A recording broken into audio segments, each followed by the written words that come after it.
Olá, sou o professor Dr. Antônio Juliano Breiner, professor de microbiologia do curso de medicina da Unifenas, Alfenas, Minas Gerais, e hoje escolhemos um assunto relevante na área de infectologia, que é sobre a tuberculose.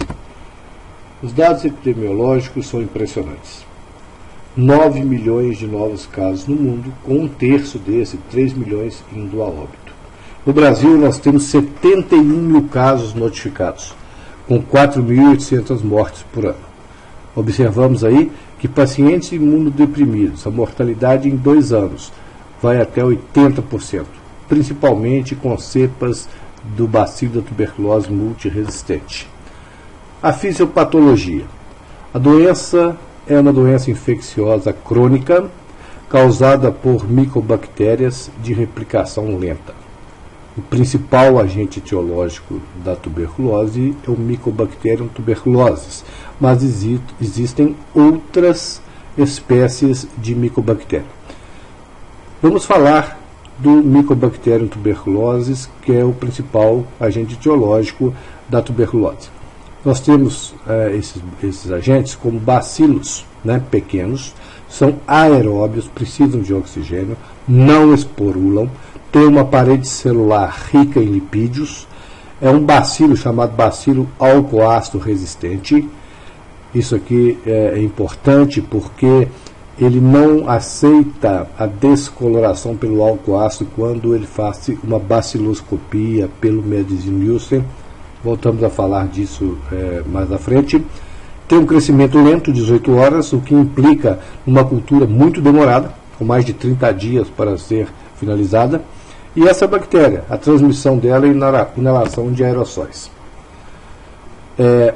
A doença da tuberculose, ela é uma doença granulomatosa. Por quê? Ao penetrar dentro do pulmão, lá nós temos os macrófagos alveolares, que vão fagocitar o bacilo da tuberculose.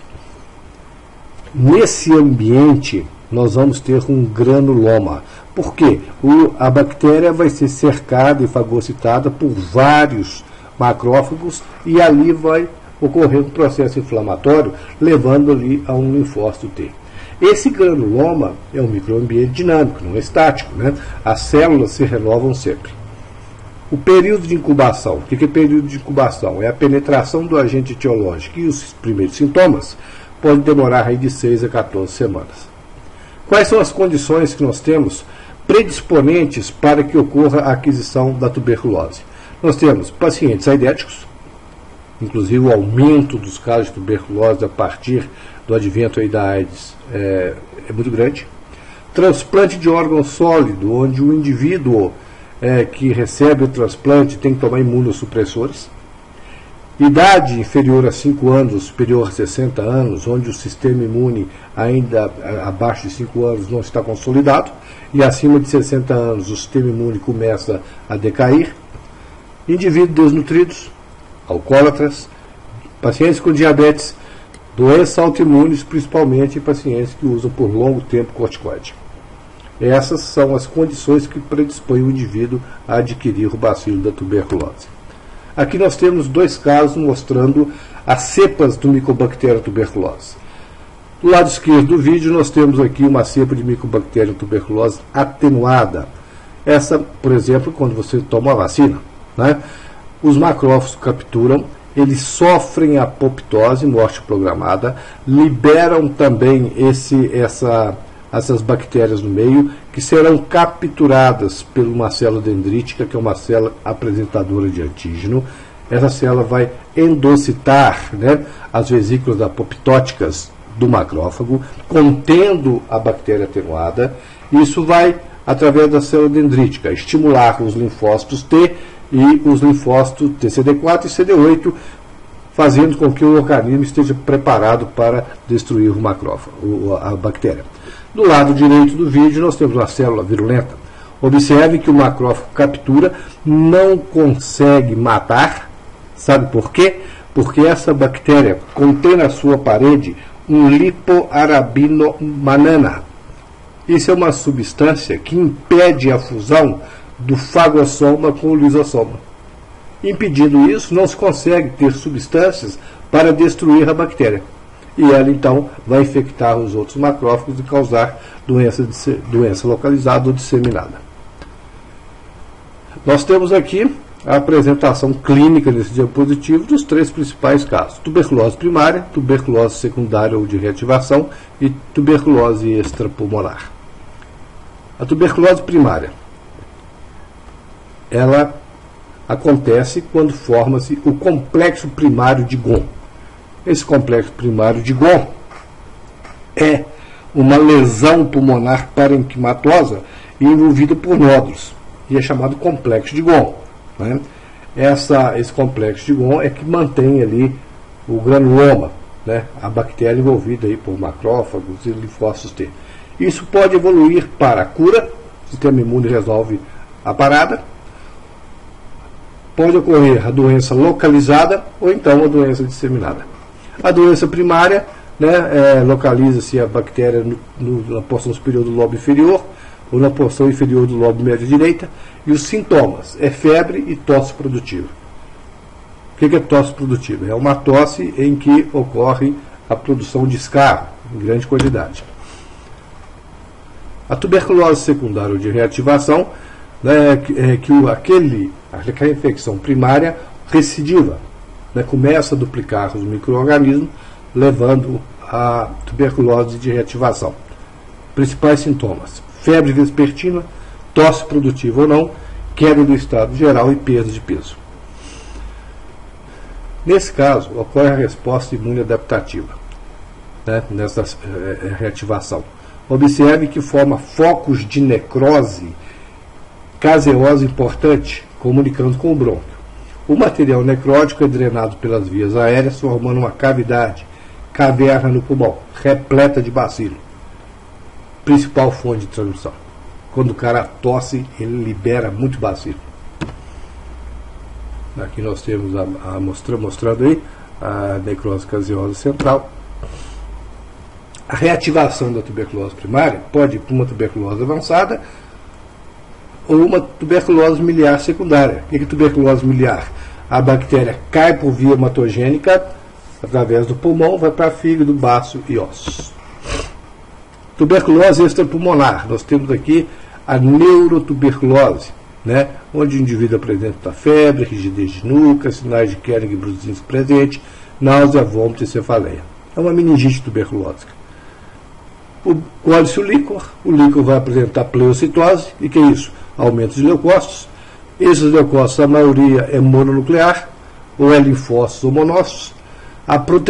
No caso dos monócitos, aí são os macrófagos, da microglia chamado. Proteína muito elevada e glicose muito baixa, glicorraquia menor do que 50 no líquor. Fazendo uma pesquisa, uma baciloscopia, pode ser positivo ou não. A cultura, somente 15% dos casos consegue positividade. E observe que para uma tuberculose pulmonar, a cultura é padrão ouro. E tem também a dosagem diada no líquor, né, que é uma dosagem bioquímica feita no líquor, com sensibilidade de 60% a 100% e especificidade de 84% a 99%. Aqui nós estamos chamando a atenção nesse diapositivo para o paciente HIV. Se o paciente HIV tem menos de 200 células, CD4, e linfócito no hemograma menor do que 1000 e apresenta algum sintoma respiratório e quadro de febre de origem desconhecida, tem que se pesquisar a presença de tuberculose. O diagnóstico, nós temos a baciloscopia, né? Colhe-se o material, faça um esfregaço, colhe pelo método de Ziel-Nielsen, que é usando a fucsina de Ziel, descora com álcool ácido, depois contracora com azul de metileno, e nós vamos observar aí a presença de bacilos finos, avermelhados. A cultura, coloca-se o material em meio específico, por exemplo, de Lowenstein-Janssen, né? A imagem radiológica também é muito importante, que é um exame mais simples de ser feito, e com um resultado espetacular. Nós temos aí os exemplos disso, né? Olha aí, a baciloscopia, esses vermelhos aí fininhos, são os bacilos de Koch, os bacilos da tuberculose. Aqui uma imagem radiológica mostrando um ápice do pulmão, né? O processo infeccioso. Temos também o PPD, o derivado proteico purificado. Isso é uma técnica onde se obtém de bactérias de tuberculose morta um material e injeta na pele. É uma injeção intradérmica, faça uma leitura posterior, observe, na hora que vem essa induração, esse caroço, mede-se esse caroço, né? E se esse caroço, que é o granuloma, tiver maior do que 10 milímetros, é reator. De 5 a 9 milímetros é reator fraco. E menor do que 4 milímetros é negativo, é o não reator. Aqui nesse diapositivo nós temos uma cultura, né, onde nós vemos aqui o meio de cultura e o crescimento das bactérias. Esse meio de cultura Lowenthal e Janssen. Diagnóstico diferencial. É importante separar a tuberculose de DPOC, de câncer de pulmão, de micoses pulmonares, por exemplo, paracoccidioidomicose, pneumopatias crônicas de psilicose. Então é importante diferenciar. Tratamento. Usa-se 4 drogas: rifampicina, pirazinamida, isoniazida até 2009. Depois, hoje, acrescenta etambutol.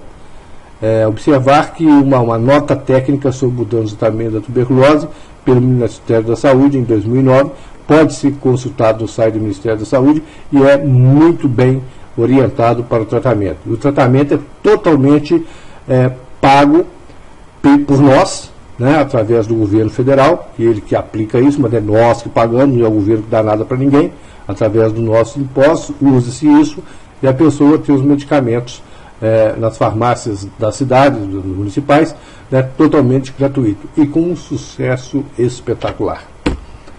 Nós temos aí, ó, isoniazida, identificado em 1952, rifampicina em 66, pirazinamida em 1952 e etambutol. São as 4 drogas que se usam para eliminar o Mycobacterium tuberculose. A imunização, muito questionada, né? A vacina BCG, vacina de Calmette-Guerin, né? Mas é usada em recém-nascidos com peso superior a 2 kg, em recém-nascidos de filhos de mãe com AIDS, crianças soropositivas para HIV, mas que PPD negativo e não tem sintoma, profissionais do serviço de saúde que fazem o PPD dá negativo, conscritos do serviço militar, PPD negativo, população indígena. Então, a tuberculose tem que ser combatida, tem que ser olhada, porque ela prolifera onde quer que haja pobreza, má nutrição e falta de cuidados médicos. Então, o Brasil é campeão nisso. Manuel Bandeira, né, um poeta, Castro Alves também, Cassimiro de Abreu, todos tiveram tuberculose. E o Manuel Bandeira escreveu isso: febre, hemoptise, dispneia e suores noturnos. A vida inteira que poderia ter sido e não foi. Tosse, tosse, tosse. Mandou chamar o médico. Diga 33, 33, 33, 33. Respire. O senhor tem uma escavação no pulmão esquerdo e pulmão direito infiltrado. Então, doutor, não é possível tentar o pneumotórax? Não. A única coisa a fazer é tocar um tango argentino. Observe que o Manuel Bandeira já colocou aí no seu primeiro verso, né, a característica: febre, hemoptise, que é o sangramento, né, dispneia, a falta de ar, e os suores noturnos, que são comuns na doença. Muito obrigado. Qualquer condição, dúvidas, quer conversar, mande e-mail para mim, profbrenner@hotmail.com. Nós temos aí um blog que tem muito assunto interessante na área de microbiologia e imunologia, www.professorbrenner.blogspot.com. Muito obrigado, até a próxima.